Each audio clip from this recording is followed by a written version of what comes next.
هلو بچه‌ها چطورین؟ بالاخره بعد مدت ها میز کارم امروز اومد، یعنی دیشب اومد. خیلی ذوقشو دارم بچینم. یه سری از وسایلم هنوز نیومده، اتاق کارم که میخوام بچینم. حالا دوست داشتم ویدیو بگیرم شما هم ببینید، قدم به قدم با هم پیش بریم. بعد اینکه حالا اینا رو بچینم، بعدش شروع میکنیم دوباره چیزای دیگه هم که اومد با هم دیگه میچینیم. میز کارم هم اینجاست بچه، خیلی قشنگه، خیلی دوستش دارم. اینجا خیلی دیشب مبل و میزا با هم اومده، بعد هنوز تکمیل نیست، حتی خونه هم هنوز تکمیل نیستش، ولی میگم اینایی که اومده رو میچینم. خب بچه، اولین کاری که میکنم اینه که الان موهامو ببندم، بخاطر اینکه نمیذاره کار کنم، بعد کثیف میشه موهام. واقعا نمیدونم از کجا باید شروع کنم، خیلی همیشه اینجا به هم ریخته است، بعد تنهام هستم دیگه، نمیدونم از جای شروع میکنم. مدل آناناسی بستم بچه ها، مدل آناناسی نشد. خب اینجوری رو بندم، فکر کنم که قاطی دست و پام هم نباشه.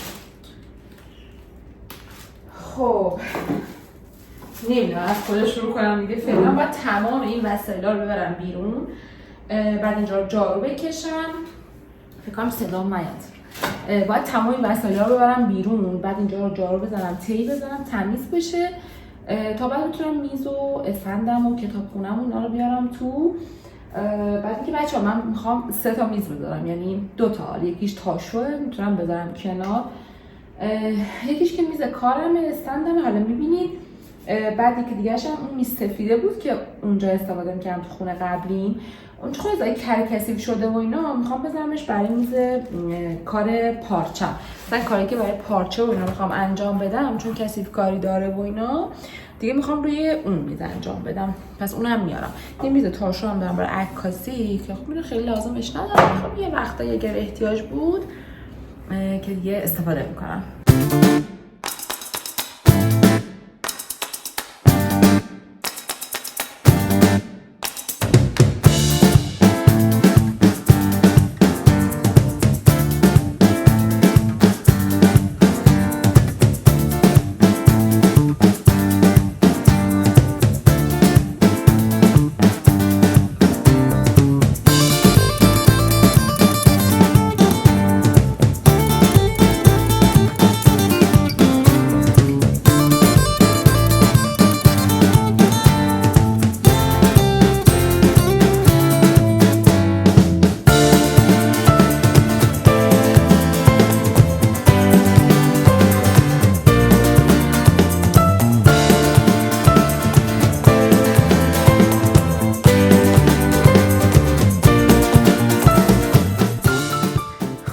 بالاخره تونستم آوردمش تو، ولی دارم الان فکر میکنم که این کتابخونه رو بذارم این طرف، این استندو، یا همین طرف بمونه، چون که این طرفش بازه میز من. بعد میخواستم که این احساس میکنم اگر این بیاد این طرف، کشوهاش خب هم ردیفه هم میشن، بعد از این طرف هم یه گلدون اون طرف بذارم، احساس میکنم خوب بشه.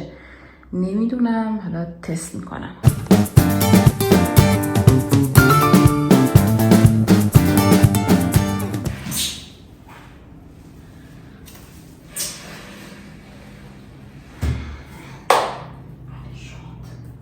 بریم که آنباکسش کنیم.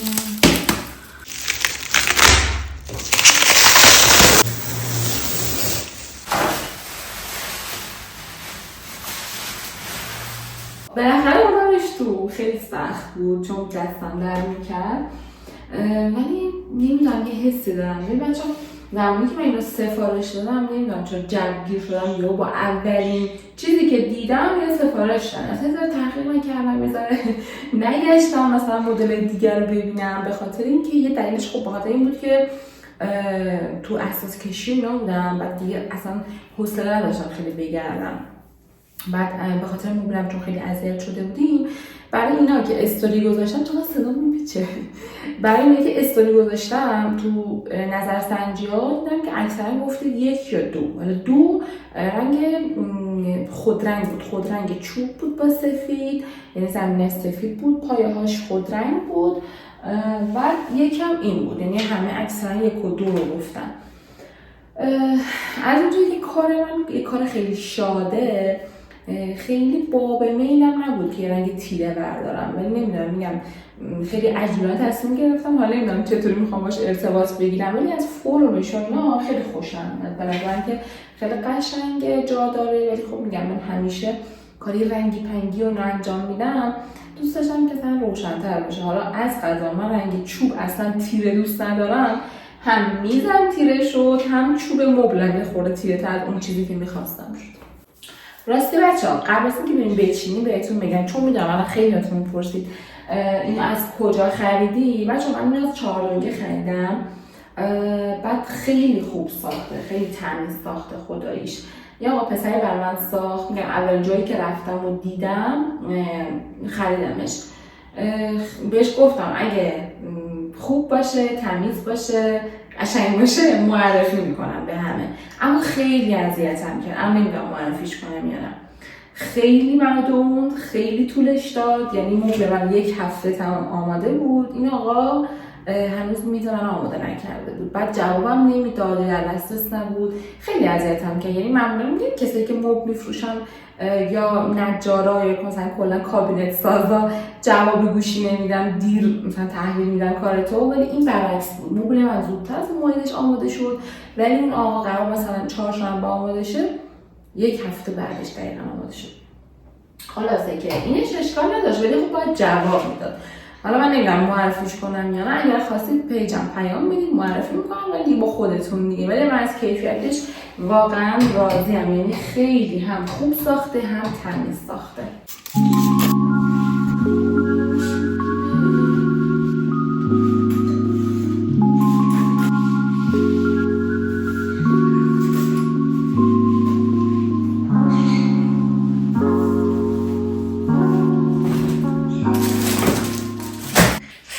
ببینید چقدر دفتر رو من باید الان بچینم.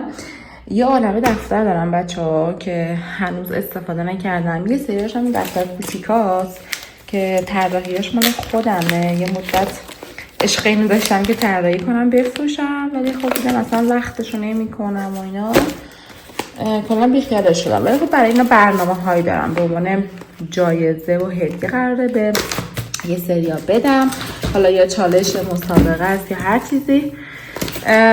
این دفترایی که اکثرا برای تبلیغ برای من فرستادن، بعد خیلی جنساشون خوبه، خیلی خوبن، خیلی هم دوستشون دارم، طرحشون خیلی قشنگن. بعد میدونید که اکثرا دفترایی که من معرفی میکنم، یعنی تا تست نکنم خودم مطمئن نشم معرفیشون نمیکنم دیگه. خیلی از این دفتری بودن که برای تبلیغ برای من ارسال کردن. این هم که کتاب داستانایی که خودم طراحی کردم. بعد دیگه گفتم به طبقه‌ام بذارم برای اینا، خیلی گوگلیان خوشگلن. بعد دیگه بریم که بچینیمشون. این بچه‌ها خودمم، این خودم با پرندم چیکار خوب جا دارم هستا. این مثلا چند تا ردیف می‌کنم این دفترها رو بچینم. حالا من اینا رو همینطوری قاطی میچینم، بعد میام طرحشون رو جدا میکنم. مثلا این طرح چند تاشو دارم جدا میذارم، اینا رو چند تا دارم جدا میذارم. این خیلی دوستش دارم.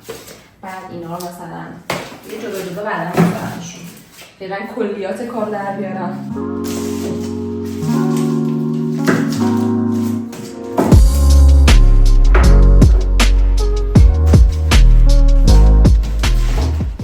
بچه این دفترم ببینید چقدر بامزه است، چون جنسش پارچه بود اومدم روش نقاشی کردم با رنگ مخصوص پارچه. بعدی که اسمم روش نوشتم این امضای منه. خیلی عاشق پنگوانم، کلا پنگوان خیلی دوست دارم. یه وقتایی توی کارام میکشم، ولی الان خب خیلی نمیکشمش چون اکثرا گیجی و عجله نقاشی میکنم، نمیکشمش. ولی خب همیشه تو پوزیشن‌های مختلف و خودش آدم خودش موضوعی داشت همیشه. بعد اینکه این دفترم خیلی وقت دارمش، جنسش پارچه بود با رنگ مخصوص پارچه، اومدم روش نقاشی کردم، خیلی گوگلی شده، قشنگ شده. اینا یه سری از مدرسه‌ای که نمایشگاه بودم، این نمایشگاه شرکت کردم گرفتم. کجا بود؟ برج آزادی و نمایشگاه موزه موسیقی و اینا که بودم، مدرسه‌اشو گرفتم، دیگه میذارم رو کشو.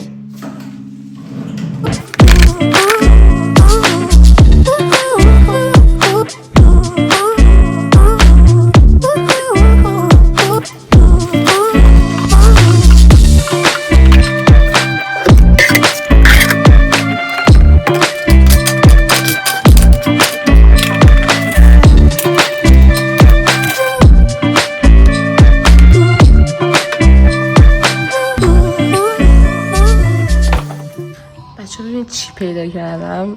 کادویی که الان اینجاست برای زمان مجردیمه. اصلا دوستام هم خوابگاهیم برای تولدم بهم دادن. و ببین چی توش پیدا کردم. صورتش پوکیده بیچاره له شده، ولی از این است که پستونکیشو میذاره دهنش ساکت میشه. فکر کنم الان داره میخونه این چون باتریش ضعیفه انگار ویز ویز میکنه. نمیدونم دهنش اینجا بامزه است. یادش بخیر نمونه خیلی سال پیشه من هنوز کادوامو نگه داشتم. مثلا از این گویا میدونی این فکر کنم بخونه، ولی خب رنگش خراب شده. اینم جالبه بچه ها. ببین چی پیدا کردم. فکرم کادوی ولنتاین هم بوده. میکنید از این است که دستتو میگیری دورش با حرارت دستت این میاد پایین. کنم اینطوری بود یادم نیست. بچه اشتباه گفتم. این با حرارت دست نمیومد پایین. این اینطوری میشد برعکس. وقتی با اینجوری نگهش می‌داشتی اینطوری میومد بالا.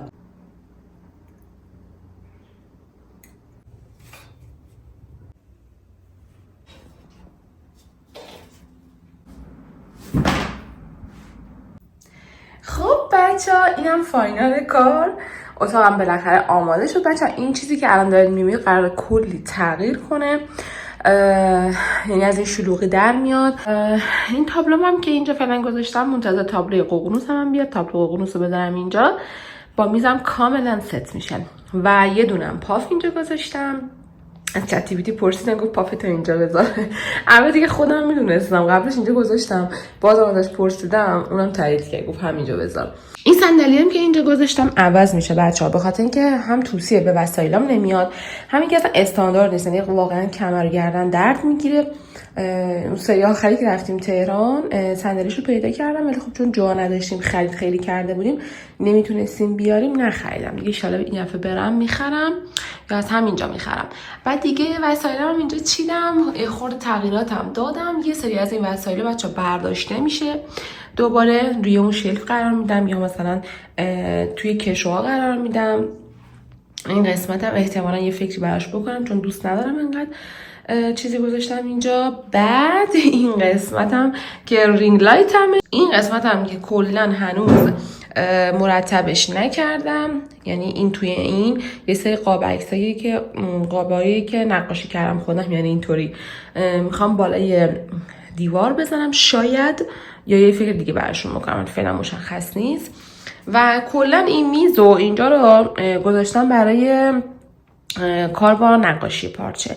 روی این میز انجام میدم که کثیف کاری زیاد میکنه و اینا. توی این قسمت هم پارچه هامو گذاشتم. حالا بعداً حسابی ازش ویدیو میگیرم که کجا چی گذاشتم و چیکار کردم. بذارم اون تغییرات اساسی رو انجام بدم بعدش این کار میکنم. یعنی از کل چیزام ویدیو میگیرم. به صورت کلی ببینید که اینطوری شده. حتی فرش هم راستی بچه عوض میشه. این فرش تمیزه ها. این پاگرده که توی اون خونم استفاده میکردم. بعد اینو یه عالمه شستم، ولی خب چون توی تراس گذاشتم خوش بشه آب همه رفته توی ریشه ها رو زرد کرده متاسفانه که باید دوباره شست. ولی خب بیخیال.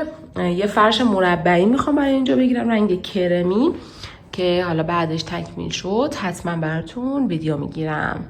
خب این قسمت هم قراره که یه دونه پیک بورد بزنم. یعنی می‌خواستم پیک بورد بزنم ولی دیدم که پیک بورد ها اکثرا همشون سفیدن، بعد به میز کار من نمیاد که قهوه‌ایه. بعدی که از چت تی پی تی هم پرسیدم گفتش که بد نمیشه، عکسش هم من فرستاد، ولی خب دوست داشتم رنگ خودرنگ باشه، مثلا رنگ این چوبه این باشه، یه حالت هارمونی تیر روشن بگیره. ولی احساس کردم مثلا بذارم این قسمت خیلی شلوغ میشه این قسمت. بعد گفتم که پس کلا یه دونه شلف بزنم بالا و دوست گلدون آویزون کنم و اینا که تغییراتو براتون میذارم. بچه شما اگر نظری دارید حتما بهم بگید، خوشحال میشم نظراتتون رو بهم بگید. کامنت کنید من میخونم. مرسی که تا اینجا ویدیومو دیدید. مثل همیشه لایک و سابسکرایب و کامنت یادتون نره. منتظر حمایت همیشگیتون هستم دیگه. نظر داشتید حتما بهم بگید که خیلی برام مفیده. دوستتون دارم. خداحافظ.